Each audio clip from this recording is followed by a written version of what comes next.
कि अभी गाय नहीं है, लेकिन जब गाना चोरी हो रहा है तो सुना दे रहे हैं, सैड सॉन्ग सुना रहे हैं। चलिए सुनाइए। और वो भी ब्रांड है, वो पवन भैया मतलब लेवल का। कि अरे काहे कि पहिले और करेंगे शब्दों पे प्यार नहीं खे, अरे काहे कि पहिले खानी प्यार नहीं खे, लागतावे कि जरूर मरद कइले बा ऐसन काम हो, जान गई लोगवा बासरे आम हो, कि अब घुमाए केहू बोली न झार के, तो हम के राम जी दिहले लो भरे अधिका पार। इस दिन पब्लिक सपोर्ट मुझे भी करेगी और वैसा वैसा मैटर देंगे पब्लिक के हिसाब से।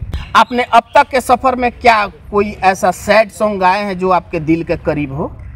बहुत सारा सैड सॉन्ग। कोई गाना गाइए। वो मेरा जो प्यार कोनो परसों के कोई ना रहे, वो खुद से मतलब कंपोज। उसके अलावा उसके अदर देन उसके बाद भी बना है वो। अभी कोई गाना सैड सॉन्ग जो आपके जहन में हो वो है, लेकिन अभी गाय नहीं है, लेकिन जब गाना चोरी हो रहा है तो सुना दे रहे हैं, सैड सॉन्ग सुना। चलिए सुनाइए। और वो भी ब्रांड है, वो पवन भैया मतलब लेवल का है।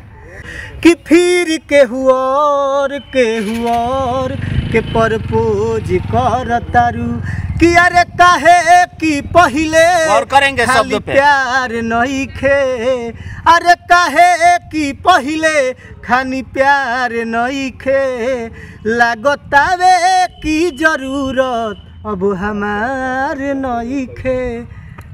चलिए मैं चाहूँगा अब इस गाने के साथ साथ आप अपना जो चैनल चलाते हैं उसका नाम बताएं। देखिए मेरा YouTube चैनल है सनहीलाल हिट्स, ठीक है, मेरा ऑफिशियल चैनल है। उसको पब्लिक के यही बोलेंगे कि आप सब्सक्राइब कर लीजिए, और एक से एक ब्रांड मतलब चैलेंज देकर कह रहे हैं, एक से एक ब्रांड गीत लेकर आएंगे। हमको खुद कंपोज करने आता है, सॉन्ग लिखने भी आता है, और बहुत सारा मेरा भाई भी है कि लिखता है, और हम लोग पैसा लगा कर जरूर बजवाएंगे। चलिए मैं चाहूँगा तमाम लोगों से कि आप इनके वीडियो देखें और इनके चैनल पे जाएं। सनहीलाल हिट्स जो यूट्यूब चैनल इनका अपना है, वो तमाम गाने उस पे डालते हैं, तो उस पेज को खोले और इनका सपोर्ट करें ताकि इनको भी एक बेहतर मंजिल मिल सके और आप सब तक बेहतर गाना दे करके इंटरटेनमेंट कराते रहे। उस चैनल पर का गीत एगो टुनटुन लाल यादव भी गाए हैं, उससे 1.5 महीना 3 महीना पहले मेरा रिलीज हुआ था, जेल में गइल बा गोली मार के। सेम ट्रैक है, सेम लय है। कौन सा गाना था? कि तो हर मरद कइले बा ऐसन काम हो, कि जान गई लोगवा बासरे आम हो, तो हर मरद कइले बा ऐसन काम हो, जान गई लोगवा बासरे आम हो, कि अब घुमाए केहू बोली न झार के, तो हम के राम जी दिहले लो भरे अधिका पार के, जेल में गइल बा गोली मार के।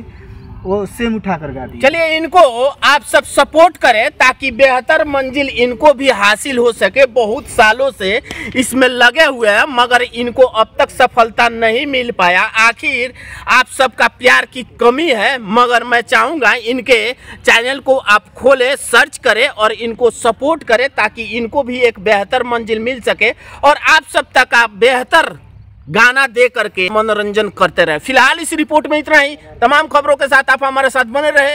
एम मीडिया बिहार के साथ मैं दिलीप कुमार। जय हिंद जय भारत।